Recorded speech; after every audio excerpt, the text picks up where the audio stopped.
Before we get started, I do just want to remind everybody, keep yourself muted until the end. We will have a little Q&A session. If you guys have any questions during the presentation, go ahead and throw them into the chat box, and I will be able to moderate those questions at the very end. And also, I want to introduce myself. I am Zoe Hubal, the president of the Anthropology Society at the University of Louisiana at Lafayette. Thank you, everybody, for attending. It looks like it might be a little small group today, but we will definitely have fun with it, and we will definitely learn a thing or two. Without further ado, Dr. Chaise LaDousa. Hi, everyone. Thanks for having me. I really appreciate it. Thanks to Zoe. And Tom, who I haven't seen in a long time. I'm thrilled to do this talk. Lafayette is close to my heart. Zoe and I were talking. I grew up in Lafayette. I'm from just outside of town, and my parents were professors at the university. In the art department. Also Kathy Manigan is an old friend in linguistic anthropology, and Jonathan DeVore is a former student, actually. So it's nice to be able to give the talk at Lafayette.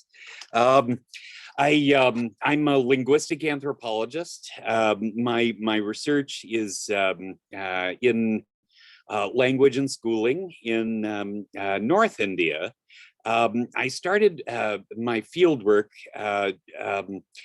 working in schools at a time that India was in a monumental sort of phase of transition.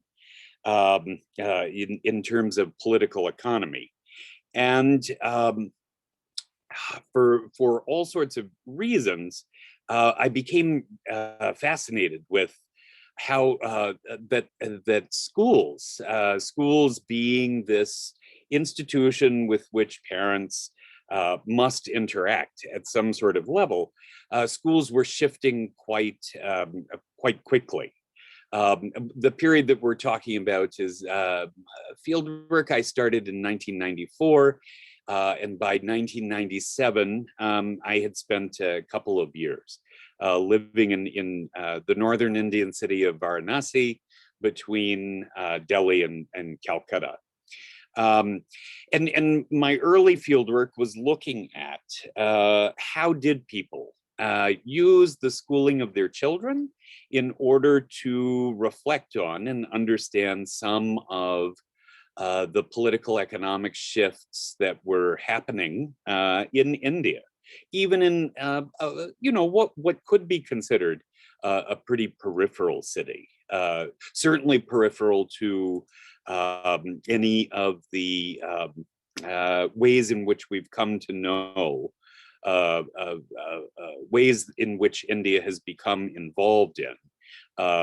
For example, a call center economy, offshore business processing, et cetera, et cetera. Varanasi doesn't really participate in any of that.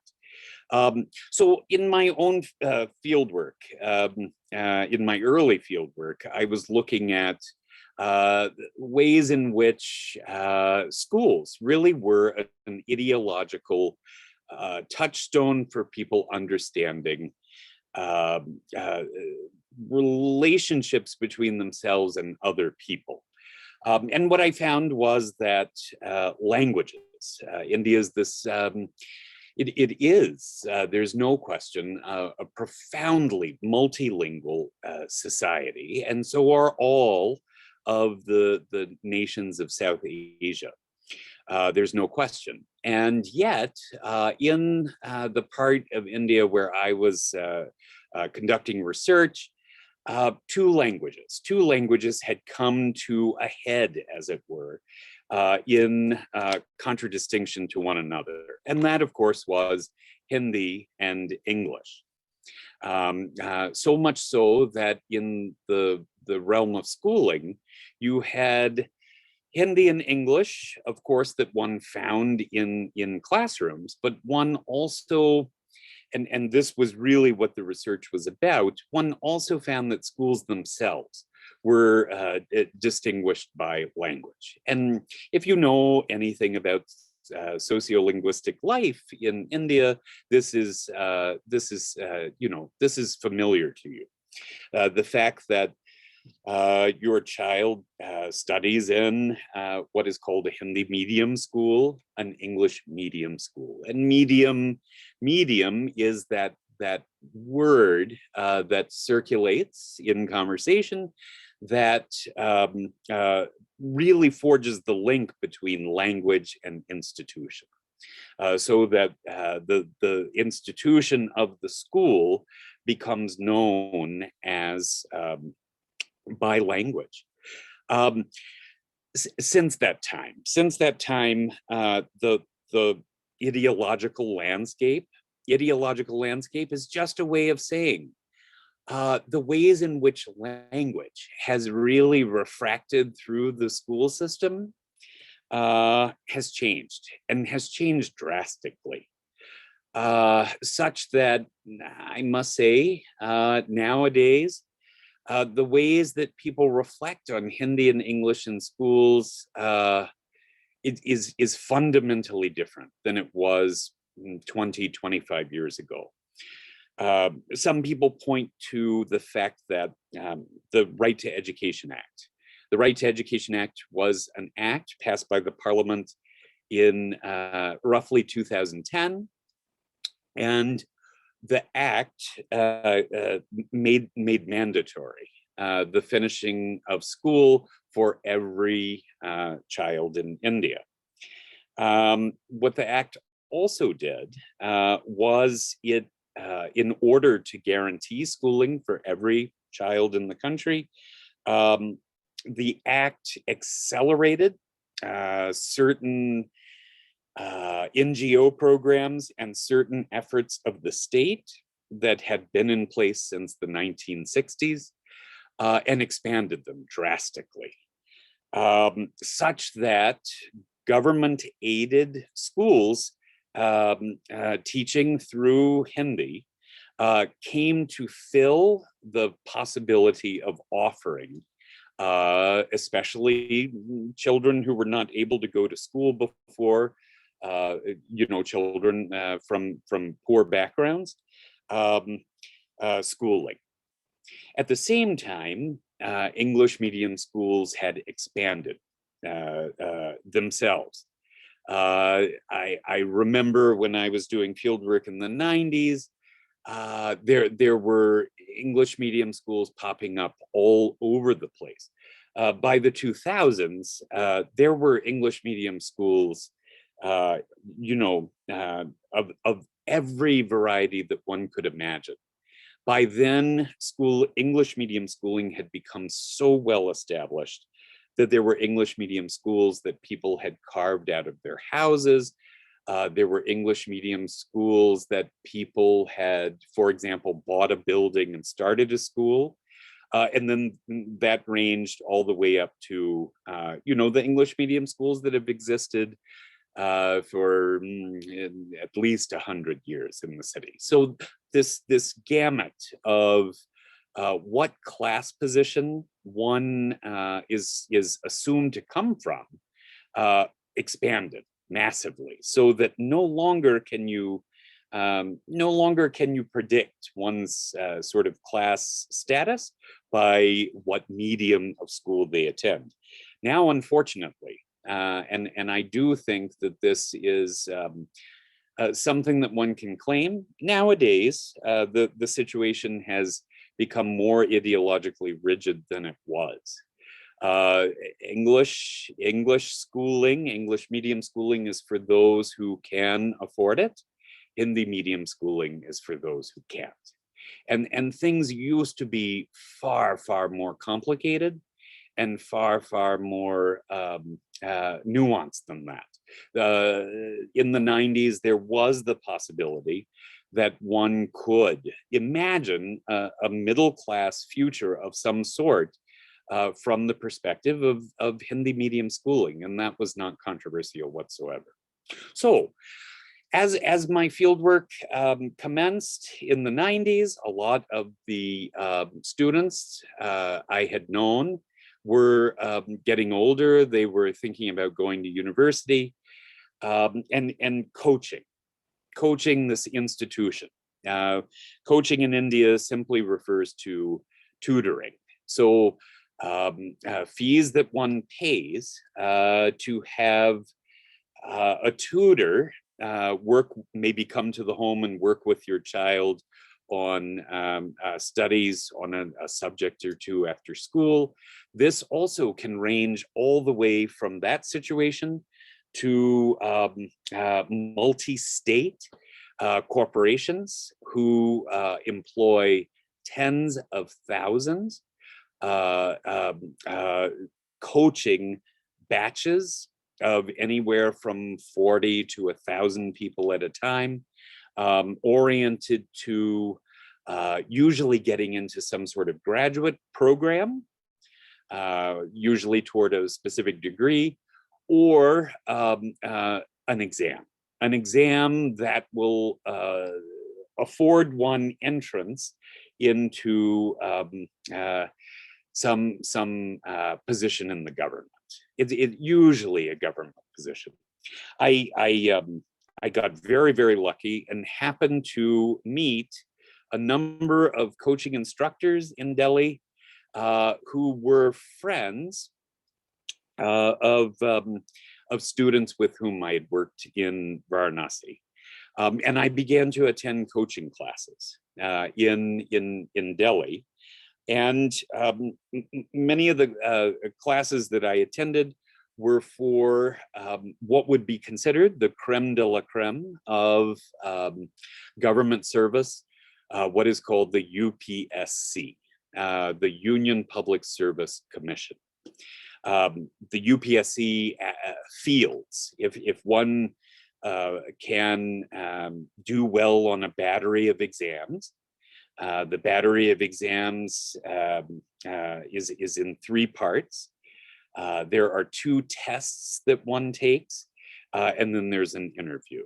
And if one can do well on these exams, one really does then gain access to 3 divisions of what are the highest governmental posts in the Indian government that are not elected. Basically, district magistrate, superintendent of police, and forest manager. These are 3 of the highest posts in the Indian government, for which there are no elections. These are appointed posts. So I started to attend coaching classes, and my early attendance was really overshadowed, you might say, by language ideology. The reason for this is part of the UPSC test itself had been changed beginning in 2010, around the same time. It wasn't related at all, but around the same time as the Right to Education Act was passed. And what one saw from 2010 to about 2014 was a drastic decrease in the success rate of students taking the UPSC exam in Hindi, and a concomitant, of course, increase in success of students taking the exam in English. So disturbing was this to students who, of course, had invested in coaching services, had in many cases moved to Delhi specifically to take coaching classes, to pay the tuition, to find room and board in an expensive city. That protests broke out in 2014, primarily in Mukherjee Nagar, which is a neighborhood in Delhi, north of Delhi University and the university area.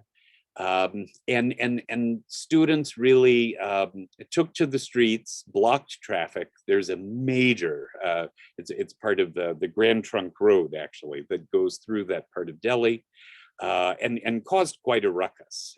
There were also protests in front of the Prime Minister's residence. Um, and basically what I found was that um, everyone was knowledgeable about these protests, and language ideology had come to overshadow basically every conversation that one tried to have about coaching.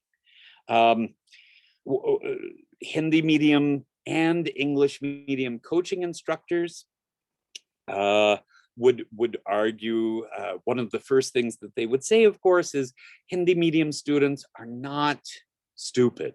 They are not dull. These are not students. They're not doing badly on this exam because of their intellectual capabilities. Rather, what is happening is a whole conglomeration of possibilities that have to do with the technology of the exam itself. For example, it was widely known that the exam was put through Google Translator to actually arrive at the Hindi version of the exam. So the exam was written in English, it was put through Google Translator, and this really isn't a sort of apocryphal rumor.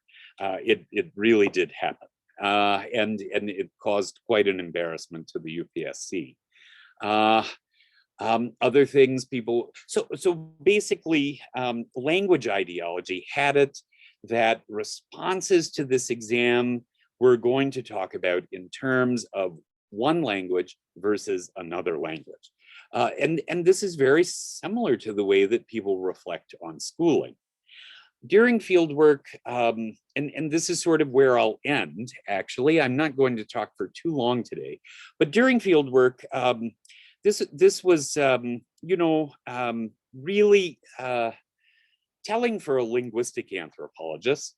During fieldwork, I started to get to know that there actually are innovations happening within the coaching industry that have to do with the entrepreneurialism that the coaching industry represents. I don't have access to any of the sort of decision-making bodies that are in control of such things. But for example, I think it's notable that you have a multi-billion-dollar industry, and by the way, coaching is this incredibly lucrative, profit-bearing industry in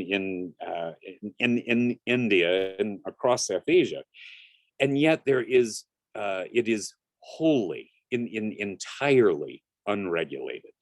There are no regulations in place. One coaching instructor, for example, said, "I'm really worried about if a fire ever broke out in many of the coaching centers that one sees in Delhi, what would the students do?" He sort of said, this worries me at night because sometimes you have thousands of students at any one time in these buildings going in and out of their batches. There's so much resistance to any sort of regulation of the industry. The only thing that I could find was actually in the minutes of Parliament. A minister of Parliament in 2016 entered a bill in order simply to define the coaching industry. The coaching industry will be known in the Republic of India as such. And the bill was tabled. That means it won't ever come to discussion, tabled indefinitely. And he was told, he was told as such. There's an incredible resistance to any sort of encroachment of regulations on this industry. And certainly one of the things that I found, and that shocked me at first, was that in Delhi, I never had any sort of resistance to attending coaching sessions. They're 3 hours long. They really are 3 hours of cramming as much information as one can into students by this coaching instructor. No every instructor I met, dozens out of dozens, were tickled and a bit curious as to why I was interested in coaching. And as soon as I mentioned that I was interested in language and language medium in coaching, that made some sort of sense. And immediately I would get lectures about, what Hindi medium students were in it for, and lots of lore about the motives of Hindi medium students versus English medium students, and in a way, these protests had overshadowed things by saying, an immediate defense of Hindi medium students in terms of intelligence, and an appeal, which also was quite reminiscent of earlier fieldwork, an appeal to a consideration of how Hindi medium students are taught in school. And what that means is Hindi medium students taught through what many people call rote learning, a question being offered in the class, students offering to answer the question being answered, or perhaps the question, not being answered, and then this routine happening again and again. And coaching instructors would say one of the things that we really must get Hindi medium students in the habit of is thinking about answering questions outside of preparing an answer already ready for a question asker. And it's no surprise, coaching instructors would say, this really comes to the fore at the stage of an interview, right? And anyone familiar, again, with sociolinguistics in India is very familiar with these sorts of stereotypes. One thing that did shock me is I did travel to Varanasi. One coaching instructor from Patna in the neighboring state of Bihar was sort of working. The whole industry itself is sort of tiered, so that there are people at the top of the entrepreneurial sort of pyramid who own their own buildings.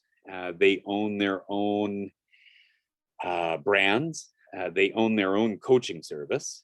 They have a cadre of teachers who they hire, who rotate through their coaching. That's the next tier. If you are someone who rotates through other people's coaching centers, your life tends to be less rosy. You make, you're paid per class, you're paid per batch, and you all often have to travel in order to get enough gigs going to make a life for yourself, to make an income for yourself. So one fellow I knew quite well was rotating through coaching center in Patna, one in Varanasi, one in Delhi, and they're all the same center. They're all the same company, but have expanded to these what are called small metros or regional metros, these smaller cities.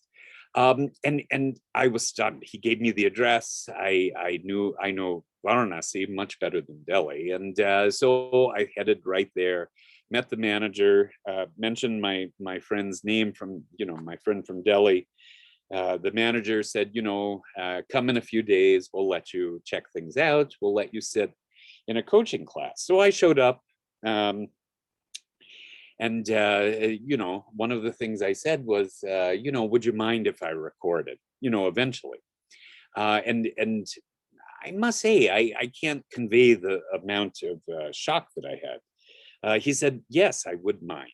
And I thought, this is the first time in, I'd say 3.5 years of doing field research in India, that I've ever been told, ever, by anyone in any circumstance, you may not record. And I asked why, very politely. And he said, and it wasn't the answer I was expecting at all. He said, because these lectures, they actually belong to us. I said, what do you mean exactly? And he said, well, we are recording them. We are actually broadcasting them. I said, what do you mean that you're broadcasting them? Again, this coaching franchise in Benares, in Varanasi, is much smaller of an operation than in Delhi, and yet they're recording these sessions. He said, in all of these little towns, right? All of these little towns around Varanasi, sometimes district headquarters, sometimes smaller. I mean, some of these towns are quite small.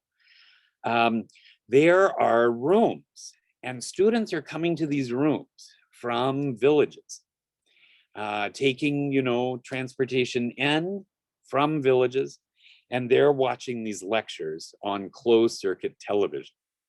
And so we're not going to let you record.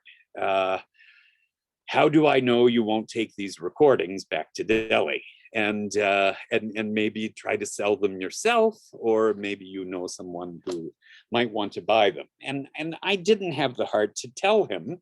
I'm not so sure he would have been that offended, but I didn't have the heart to tell him, because no one's doing that in Delhi. No one has coaching classes that are like that. And sure enough,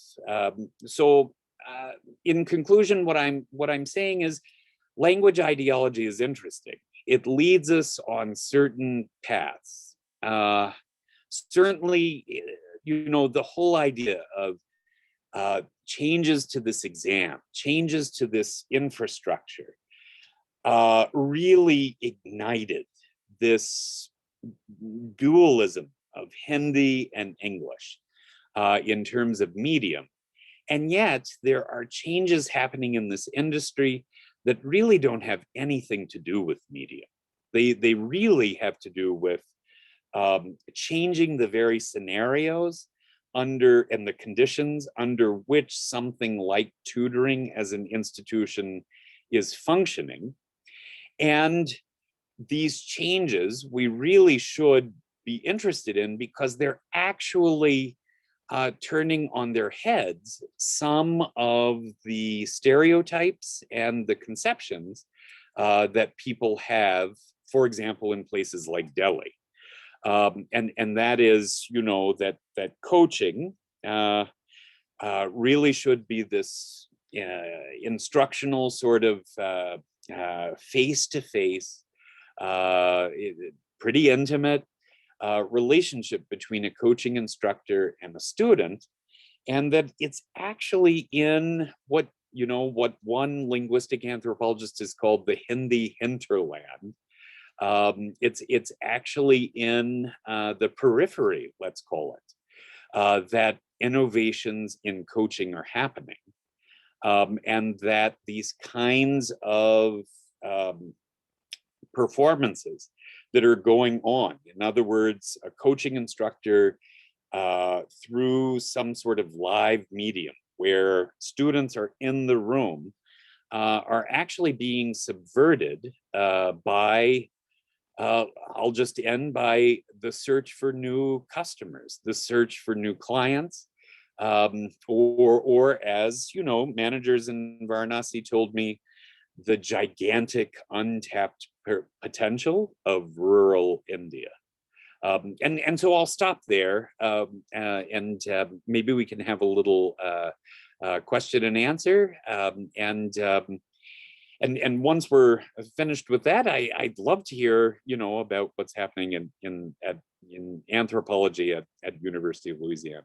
Thanks for listening, and thank you, Zoe. I really appreciate this. Yeah, that was an awesome presentation. Does anybody have any questions for Dr. LaDousa? Yeah, you can go ahead. Hi, Chaise. It's been a long time. I think we last met. Yeah. It's great to see you. Thanks for coming. Of course. There's a lot of interesting parallels. I don't know if I'm doing this work now on translation and the relationship between Hindi and English in the Bombay film industry. And also I'm doing work on dubbing. So when I got this announcement, I was like very excited to hear this. So this sounds like such great new field work. And I just had some questions, like some empirical questions, and then just like I wanted to hear more your thoughts about some other kind of new developments happening in the kind of education landscape in India. One is, so the coaching that you were attending, like you said it was for the UPSC exam, but I'm wondering, so did you did you observe both like coaching in Hindi as well as coaching in English? Like did you observe both kind of languages? Absolutely. Like the same content. And so I was just wondering if you could say more about any kind of interesting differences you noticed, like when something was being, communicated in Hindi versus in English. I'd be really fascinated because I've actually sat in on film school classes where people, because that's part of my research. So where people are teaching, teaching screenwriting, and then like whether they're teaching screenwriting in Hindi versus teaching in English. So I'm just curious what kinds of differences you noticed. And then the question I had about I was wondering how you situate the NEP, the National Education Policy, right, which has been very forthcoming. It's like very aggressive about people being children being educated in their mother tongue, right? That whole mother tongue education debate. And I wonder, given your extensive experience in schooling and the medium issue, how you kind of understand what's going on right now with the discussions around NEP. So I guess two questions, I guess. Yeah. It's great to see you, and those are wonderful questions. And do you mind if I'm in touch pretty soon? Oh, sure. Your project sounds terrific. Sure. Yes, I did attend classes in English, attend classes in Hindi. One of the most fascinating things I noticed was that in Hindi medium classes, there was this disciplining that happened pretty regularly, where students would ask questions, and sometimes it was, I think, the fact that they asked before the coaching instructor hadn't stopped talking. But there was no immediately predictable way to anticipate this, but the coaching instructor would chastise them and say always, "We are middle-class people, aren't we?" And always it was, "We are middle-class people." And I think what they were doing is basically saying, from whatever schooling situation you're coming from, is this isn't how it's done. This isn't how you treat someone. This isn't how you behave in the classroom. There was this, and it was hard to watch. I mean, obviously, and students were really, they kept a brave face, but you could tell they were pretty humiliated. This is in front of, sometimes hundreds of their peers. And I have to say, coaching instructors were pretty ruthless about it. That was something that just was pervasive. So yes, there were all sorts of differences between the English medium coaching classes and the Hindi medium coaching classes. And then, of course, the English medium coaching classes differed a lot between, and I have a suspicion that, well, I happen to know that The cheaper ones had a lot more Hindi. In other words, Hindi technical terms used, this back and forth of translation. I really want to hear about your project. This back and forth of translation, you know, the English term is this. Oh, you'll remember from school, you called it this, which was ludicrous because these Sanskritized technical terms, the students had never heard before. And were probably far more difficult for them than the English term. So there was this constant distancing of Hindi and English in those Hindi medium environments. I could go on, but that's for that question. Yeah, that's interesting. And the other question is, so in just in the last couple of years, the government of India has released its new education policy. And I'm interested to hear what you have to say about this as well. It really it departs from any education policy that the government has ever released in its obsession and focus on mother tongue. Mother tongue is a pan-South Asian idea. For those of us who don't know South Asia well, mother tongue is the language that one grew up with. And in situation of language engineering, this gets pretty precarious for a lot of people because the situation becomes that the mother tongue you grow up speaking is not the language of your schooling. It's not the language of what you see on television, et cetera, et cetera.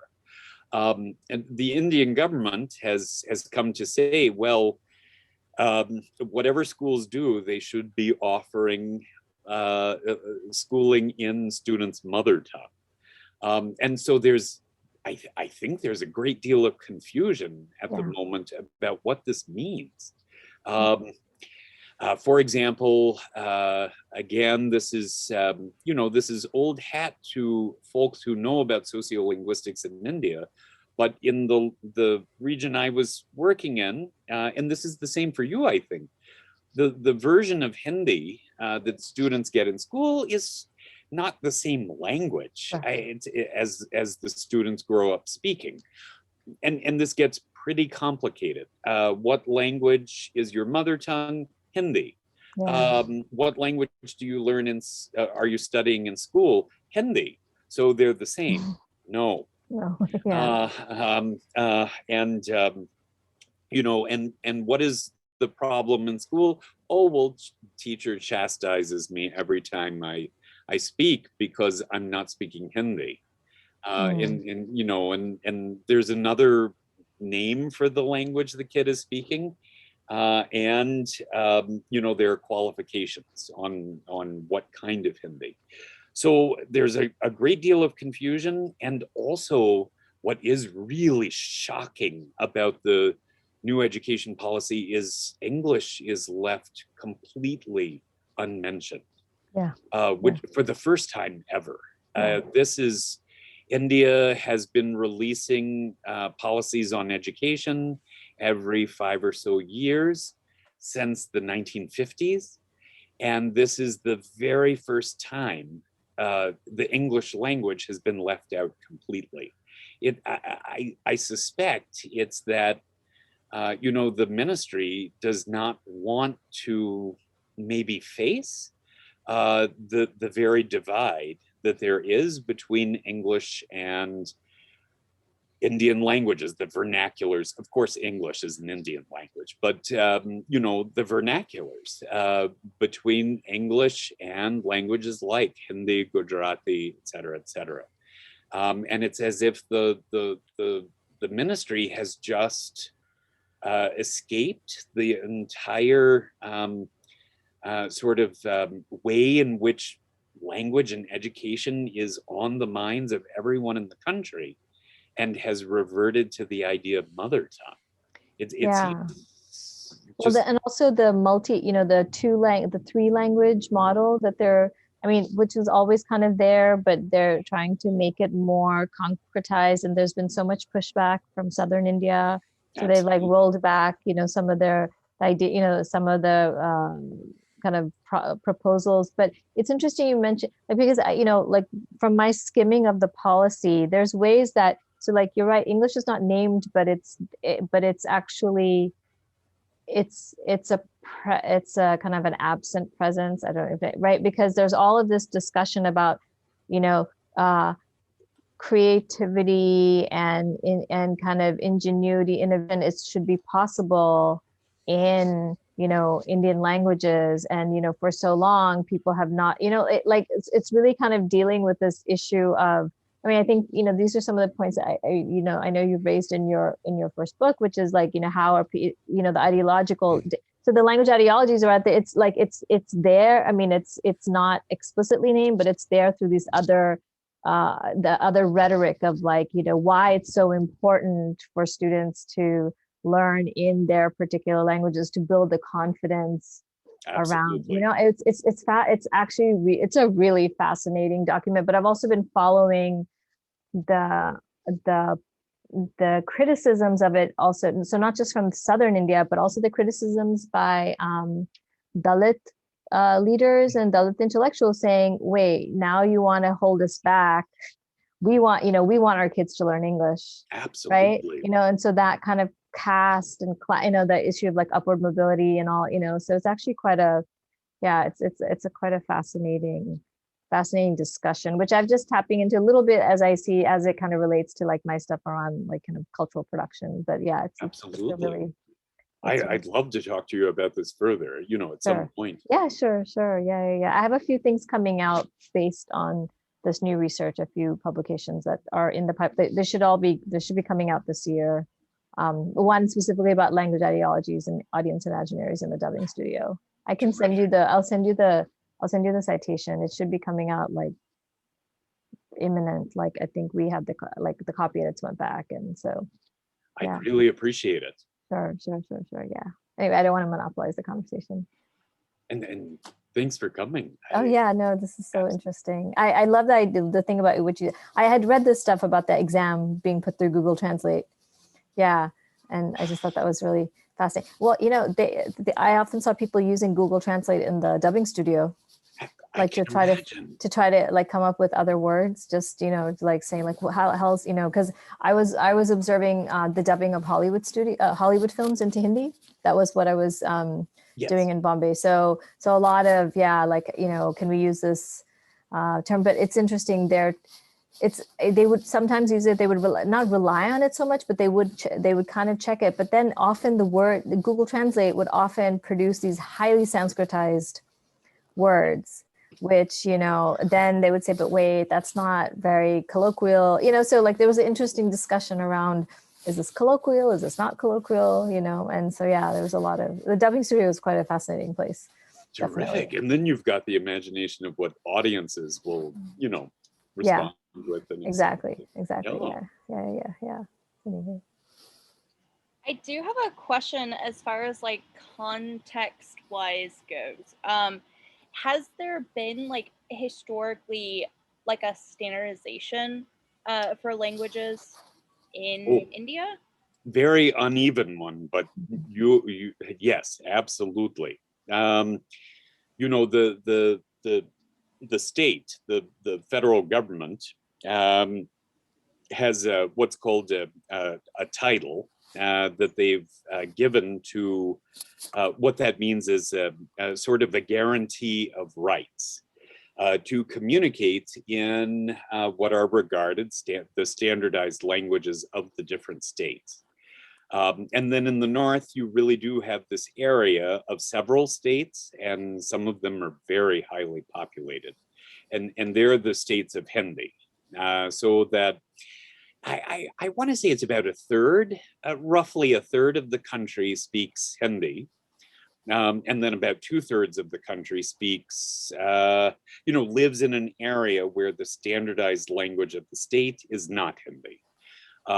And India's even further complicating things. In the north, the languages are historically related to Indo-Aryan language family, and in the south to Dravidian language family.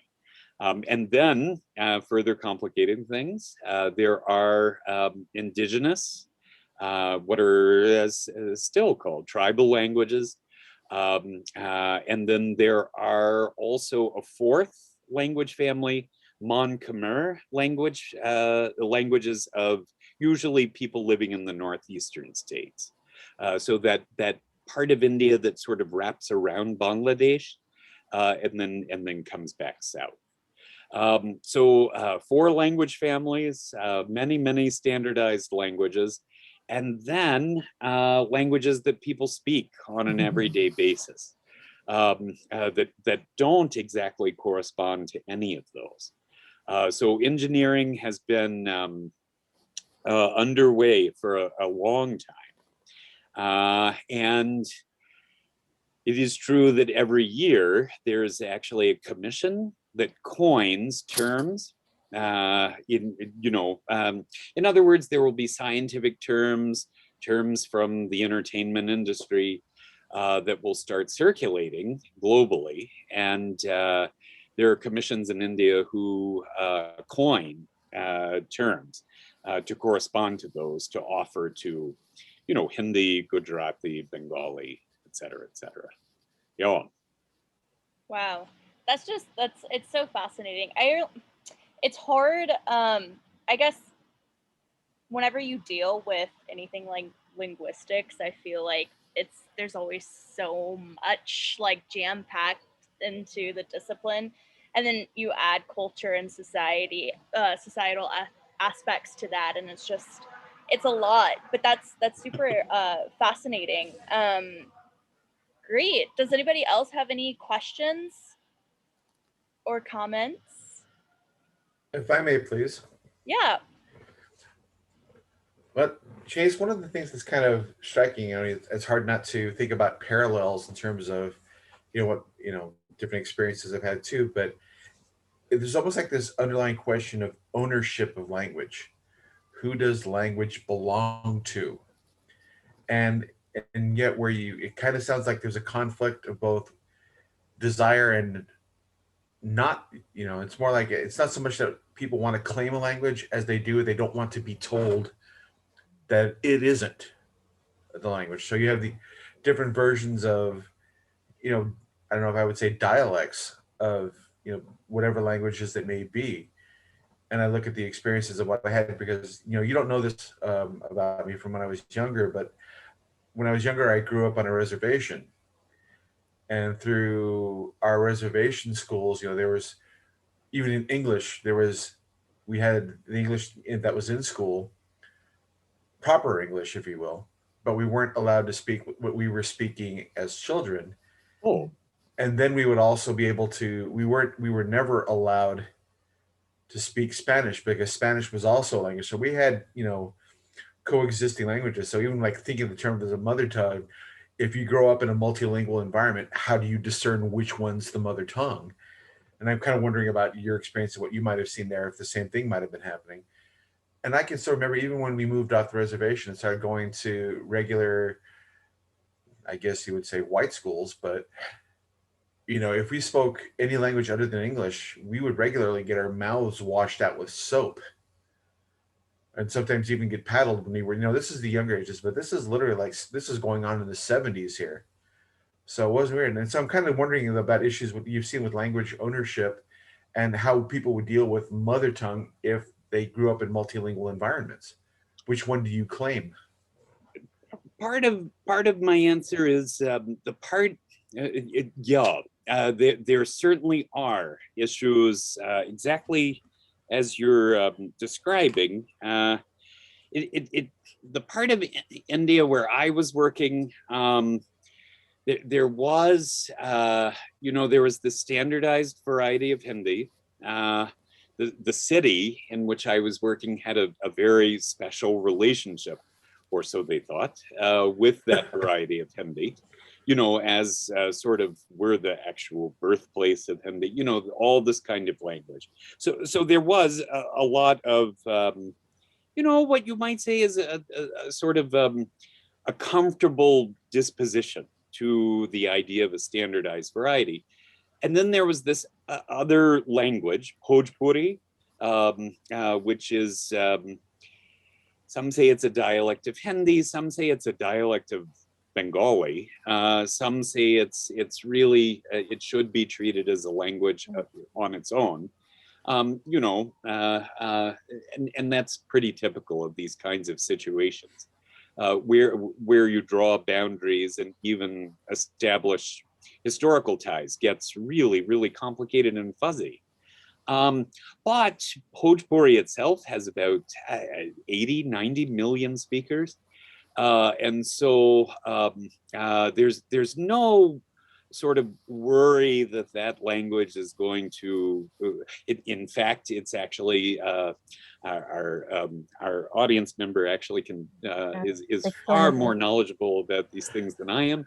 This language has had a sort of its heyday in the film industry, in Bollywood. Audiences are familiar with it, even though it is this pretty regional, regionally sort of circumscribed language. Tom, what you're talking about, I have heard about, for example, among communities that's where there are these revitalization movements for what are called tribal languages. Nishant Chokshi is someone who is teaching at Indian Institute of Technology in Gujarat. He'll have a book come out soon that talks about, well, if you do want to engage in language revitalization, how do you do it? Especially in a situation where, for example, people don't, in the case that he's talking about in Eastern India among Santalis, among casted Hindus who don't really describe what you're speaking as a language. And how do you then have to, for example, go about creating a script for your language that it hasn't typically been written before?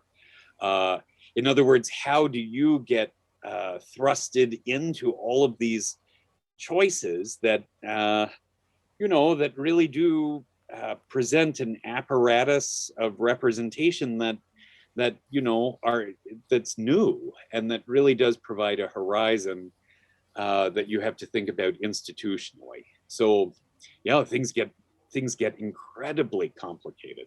If I could just jump in, because Thomas, like some of what you were saying, actually, so like some of your experiences. So I actually I was born in I was in India till 4th grade, and so I went to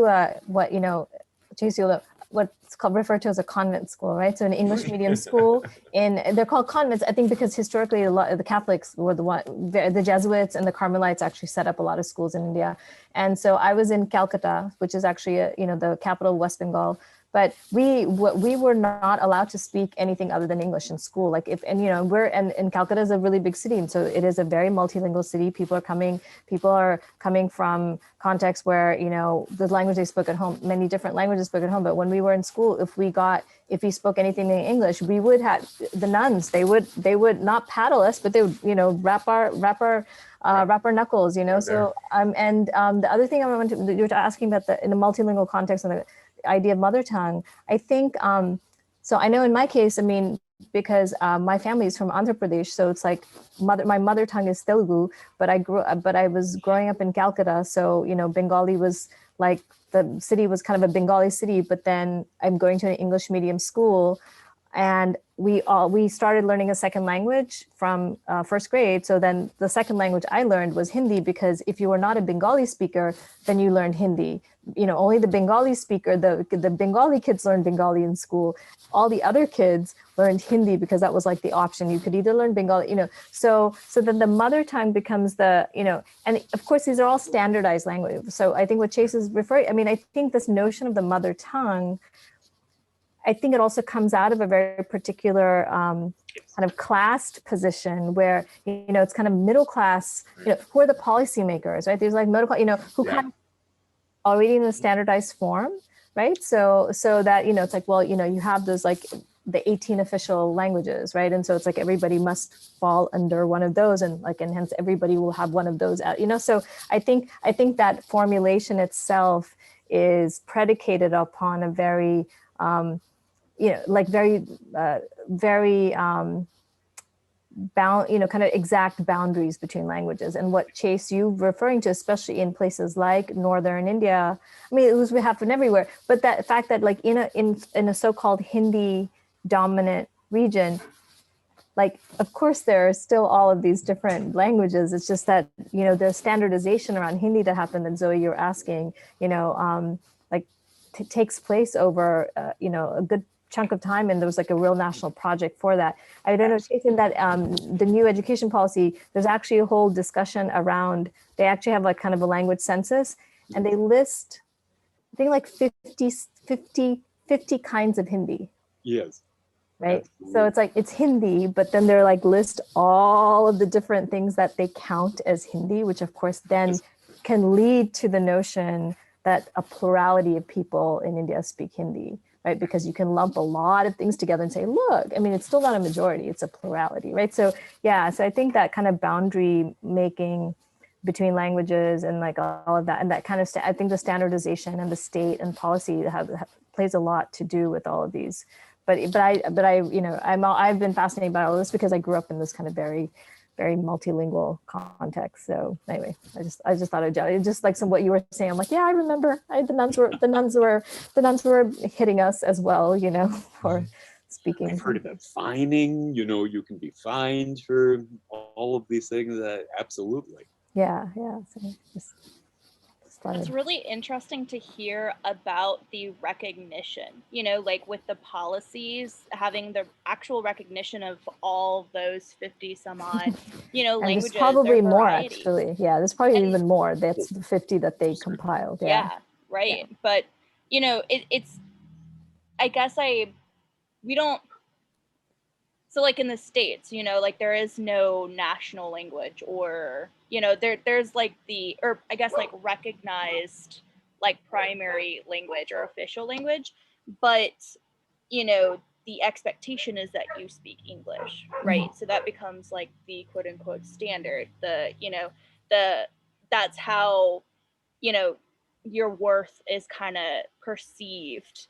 But I wish we would have more policies, especially in the education system, you know, even in like Louisiana, if we could get that like official recognition of those different, you know, sub languages, or all of our different languages that can be represented, it would just be like tremendous. I feel like, you know, even to help progress like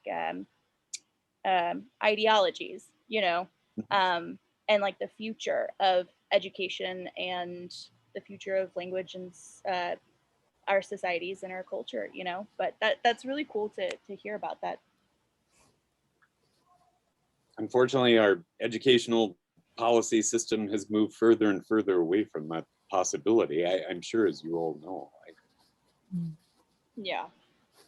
We're so kind of off topic. I'm applying to a graduate program in Newfoundland, and the professor that I connected with, so I'm actually looking at going into the linguistics department for grad school and focusing on ratio and sociolinguistics. And the professor I connected with, he is studying and researching stuttering populations in Newfoundland and the stigma behind those populations and whatnot. And we were talking about how important the educational system is for languages. You know, it's like we have these kids going into these programs from a very little age, and, you know, even looking at like preschool and first grade and second grade, that's their first really like interaction with social context, you know, so they're learning a lot and they're becoming more aware of how they're using languages and stuff like that. And I find that so interesting. But anyway, that was just a little off topic. But yeah, we're kind of getting to that point where it's like we need to figure out something with policies and working together to kind of help people. No, I mean, Zoe, what you're talking about is incredibly important. You know, it's precisely at those lower grade levels where kids are kids, and you know, their sociolinguistic knowledge is not. They haven't you know. Where they haven't yet been scolded and schooled and in all of the ways that, you know, we've been talking about. It's there that, you know, you might find the possibility that you know, that there be a more open approach. Back in the 70s, there was the whole language movement, whole language plus, where, you know, the problem was not what it is now. The problem was not variation. The problem was that the school policy, you know, the school system policy itself was seen as too oriented to a particular, you know, standard, I suppose. And unfortunately, you know, through the 80s and 90s to the present, ideas about, you know, let's go out and find all of the ways in which language happens in communities, and let's try to bring those into the school system from the very earliest level, so that perhaps students can feel more comfortable, accepted, perhaps they feel that they have something to offer from you know, we can call them non-standardized sort of ways of speaking. All of that's sort of gone, you know, in the opposite direction. Yeah. I need to log off. It was so lovely to hear about your new work, and you know, it's great, and it's nice to meet you all. And I'm so glad you put this together. All right, thank you so much. Thank you for coming. Nice to meet you as well. All right, sure. Take care. Have a good night. Awesome. Well, if nobody has any last minute questions or comments or concerns, I will officially adjourn this meeting.